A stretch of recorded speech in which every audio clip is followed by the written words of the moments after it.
It's time once again for another thrilling episode of Markout Radio.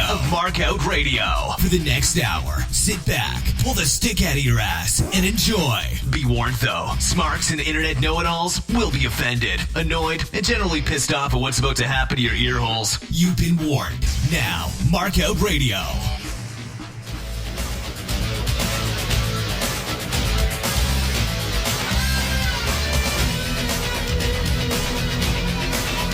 Alright. Kill that Nitro music before we get another fucking strike on our account. Producer boy. Alright, welcome back. The Markout Radio Goes Nitro, episode 22. This week, January 29, 1996, out of the Canton Civic Center in Canton, Ohio, hosted by Eric Bischoff, Bobby the Brain Heenan, Steve, Mongo McMichael and his retarded dog. Quickly, a little bit about Clash of the Champions. It was okay. It was not great, but it's not the worst Clash I've ever seen. A couple standout moments, of course, like Heenan blurting fuck live on TBS to Pillman. That was awesome. Ward Warriors promo was fun but short, and the Sherri Colonel Parker wedding fiasco was a clusterfuck of botches. And when Madusa came out, the street fight started. It would have helped if all of the guys weren't laughing at the same time. The main event was pretty good and sold the next pay-per-view well. There's no official gate and no such thing as a buy rate with the free being on TBS. But, overall, it got a 4.5 in the ratings. There's a Regal Benoit dark match at the start I would have liked to have seen, and the U.S. title was won by a one-man gang in the post-show dark match, which allegedly, like, 3/4 of the audience missed because they were leaving after the main event. Why wouldn't they? There were 3,100 people in attendance, probably none of them paid, or so few that there's no stats for it. Overall, it gets a Markout rating of 3.3 out of 5. Alright, let's get back into Nitro here. The show kicks off with Bischoff quipping that this will be the biggest Nitro ever. Bold statement, 5 minutes into the show. Way to go, Eric. But, yeah, alright, marketing bullshit aside, it's nice and tight. Mongo's recycling the Stupid Dogs costumes at this point, so that's always awesome. Ric Flair with Jimmy Hart defeats Hogan with Deborah McMichael, Linda Hogan, and Miss Elizabeth and Woman at his side in 13 minutes. I gave it 3.5 out of 5. That's right, I gave a Hogan match higher than a 2. I'm not going to hate on Liz being back. I grew up as a Savage Mark, and of course I mark out for Liz, but like back in the 80s, she dressed like a lady. She's back now. She's got fake boobs falling out of her dress every 5 seconds. It's like, listen, I'm not complaining. It's like if your mom comes to your wedding with her new tits hanging out. Can she? Sure. Should she? Mom, come on, we get it. Yes, the implants look lovely. Fuck's sakes, where's Dad? Oh, that's right. Liz is taking luger dick right now. Doesn't growing up suck? Alright, Bischoff quips that Flair's got the biggest ego of anyone he knows. Really? In that ring? Yeah, Flair's the one with the ego with him and Hogan in the ring. Yeah, no, absolutely. For sure, yeah. Still, it was a surprisingly good match for Hogan, who sold Flair's knee work. The production team didn't even once need to pipe in Hogan chants over the PA system. He legit got pops. Good for you, Hogan. The only problem here was that Flair was really out of shape, and the tanning can only cover up so much. The go-home here was that Hart got up on the ring apron, grabbed the ref, Hogan waffles him, Anderson comes running down to the ring with a foreign object, of course the little tape wrapped around the fist thing. Hogan blocks it, waffles him, Hart and Anderson molest Liz a little, get her high heel off. Anderson passes it to Flair, who nails Hogan in the face with it. And then he gets a pinfall victory, even though Hogan's legs are hanging off the side of the ring. Post-match, Savage runs out to hand Hogan a blade to cover him up with Liz, while Hogan tries to blade his eyebrow to sell the eye injury really poorly. This, boys and girls, is why you don't try to get color post-match. It very rarely works properly because you need to actually get blood pumping to the area, and post-match your heart rate is starting to go down again. Still, pretty good match, all things considered. After this, we had a commercial break with a WCW Saturday Night promo. Afterwards, we get the Road Warriors, Hawk and Animal, defeating the Faces of Fear. Now, listen, the Road Warriors' actual first match back on Nitro. The Faces of Fear first match. We talked about this last week, the Faces of Fear. The Warrior's gone, the Warlord's gone because, he's injured. He's not retired yet, but he's injured. And Barbarian needs a tag partner, so obviously it's time to put two foreigners together and make them a heel tag team. Oh, the 90s really were a different time. Now, thank you. Now, Bischoff quips that WCW is the highest rated wrestling show on Monday night last week, which of course it wasn't. The week before, when it got that huge win, that would have been true. But this week it dropped down and lost to Raw's ratings. And, I mean, facts are interchangeable with marketing, folks, so we're just going to let that one slide, I guess. Get a commercial break here with a Super Bowl promo. When we're back from break, Legion of Doom chants bring us back to the live show. A couple of collar and elbow tie-ups between the Barbarian and Animal to build some crowd tension. Barbarian starts working over Animal, and when Animal gets back into it, he gets a huge pop. Hawkno sells a pile driver from Ming to another huge pop. Ming and Barbarian bail from the ring for some heat. Animal and Barbarian come back and botch, so they do it again. Most of the fans who email and message me missed it entirely, so well done on the recovery there, lads. Bischoff botches calling a pile driver a DDT, then sort of stammers his way through a quick recovery. Then we get a 1-800-COLLECT post-match wrap-up with no Road Warrior music, by the way. For the match goes, amazing crowd psychology from both teams. Seriously. They put on an old-school wrestling clinic here. The ref in this match is excellent. He mostly stays off camera and helps the teams talk to one another. This is the first time Nitro crowds are seeing the Faces of Fear, but having them in a match with the Road Warriors really puts them over as a huge heel team and helps build up the tag division, which, let's be honest, WCW really needs to do, and especially needs to do if they intend to transition to a 2-hour format. I gave this match 4 out of 5. Seriously, it was really good.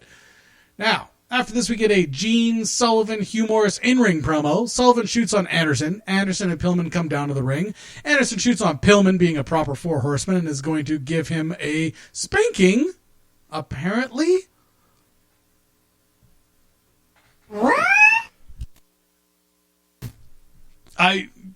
Whatever. Anyways, Sullivan and Morris waffle down Anderson, take the belt, start whipping everybody in sight, Sullivan.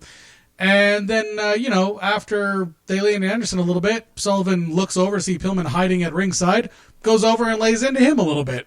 Inside the ring, though, Anderson DDCs Morris out cold and then goes ahead and chases off Sullivan. Gene's back in the ring, and Anderson challenges Sullivan and Morris to a match next week. Pillman got those straps the hard way, by the way. Those are really big welts on his back. After this, we get a Super Brawl 6 promo during the commercial break, and coming back, we get Sister Sherri defeating Madusa in 1 minute 48 seconds. Look,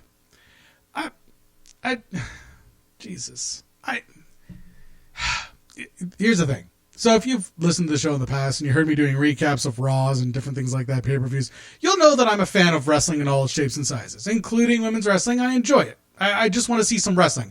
Cat fights are fine, but I can watch porn for free on the internet. I don't need to also get into my wrestling. So here's the thing.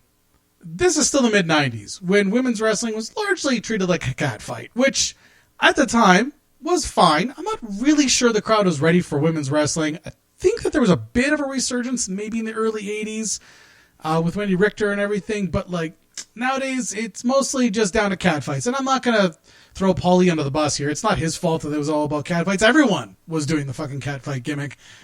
But here you've got 2 actual women wrestlers who made their bones in the AWA. So you're expecting at least a decent program out of this. I mean, I was expecting a decent program out of this, and I'm watching this again. Now, this all kicks off with a pre-match promo from Gene in the ring, recapping the failed Sherri Colonel Parker wedding from the Clash, where Madusa attacked Sherri. I'm not quite sure how loaded Colonel Parker is to have these 2 broads fighting over him, but the fans were sure into it. So again, we're back to the catfight shit. Now, Madusa's favoring the yes kicks in this match. If you go and watch it, you'll see exactly what I mean. She kept going back to the well for them, though. I mean, a lot more than even Daniel Bryan does. And a lot more than The Miz does as a shoot. Now, Sherri gets a quick pin roll-up. I'm not really sure if this was planned or not because Madusa went fucking rogue. She accidentally, on purpose, German suplexes Sherri on the back of her fucking head and knocks her willy.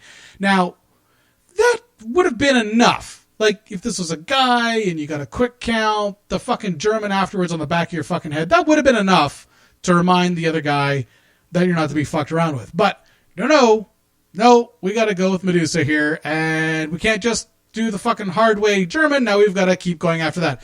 She straight up slaps the shit out of Sherri's mouth and then starts slamming the fucking back of her head into the mat. Now, there's a worked way to slam somebody's head into the mat. The hair, even with men, on the side of your head and the back, if you grab it in big fistfuls, you can grab it and you can really, launch it around. And yeah, it hurts a little bit, but it doesn't hurt as much as grabbing 1 or 2.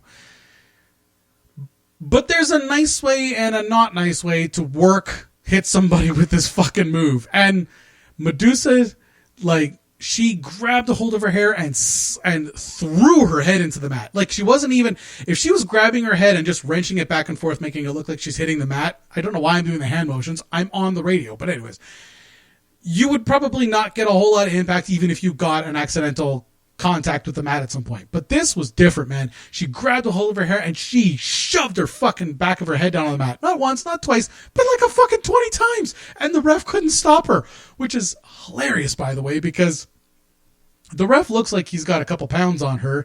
He could have probably stopped her, but I don't think he knew whether this was a work or a shoot. And knowing Eric, it probably didn't matter because shoot fighting makes for good matches in his retarded eyes. Now, Sherri legit got hurt, by the way. The announce team threw back to it once or twice, but mostly they were selling the Hogan blade job. Sherri legit got knocked unconscious. Like, legit. Got sent to the hospital, went through the concussion protocol, and had to take 3 weeks off. All right? So, yeah, it's a little fucky. Anyways, a little bit of backstory here. Now, these ladies legit hate each other from back in the AWA days. Now, in 1987, there was a 16-minute match for the women's title that broke into a shoot match more than a few times. Sherri was the champ and Madusa was the young babyface in need of a push. Now, Sherri flat out refused to drop the title to her. Again, pretty normal for wrestling. And Madusa blamed her for the rest of her fucking career, well, at least until the 2000s, for the glass ceiling that she felt like she was trapped under. In reality, Madusa in the 90s was a colossal pain in the ass to work with. Now she seems like a relatively nice old lady. But back then, she was a fucking nightmare. She was by far the most athletic and believable women's wrestlers in the AWA, WCW, and one of the best women wrestlers the WWF ever had. But she never got a legit title run because she was such a pain in the fucking ass backstage. And let's be honest, ladies wrestling really wasn't taken all that serious in the WWF or WCW.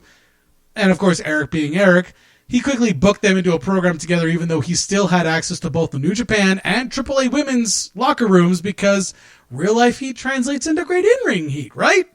This is another example of how fucking wrong and stupid he was about wrestling. Now, like I said, Sherri received a concussion from this match, and they wouldn't wrestle each other on television again until the year 2000, and those were mostly catfight matches, which again, were super over at the time.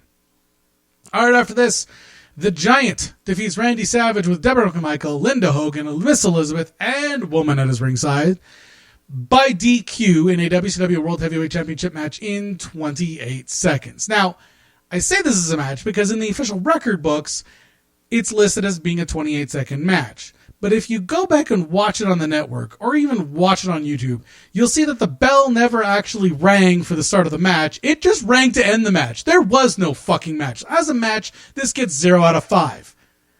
As a promo, it gets 3.5 out of 5, alright? Because that's a fucking fantastic promo. Match, not so much.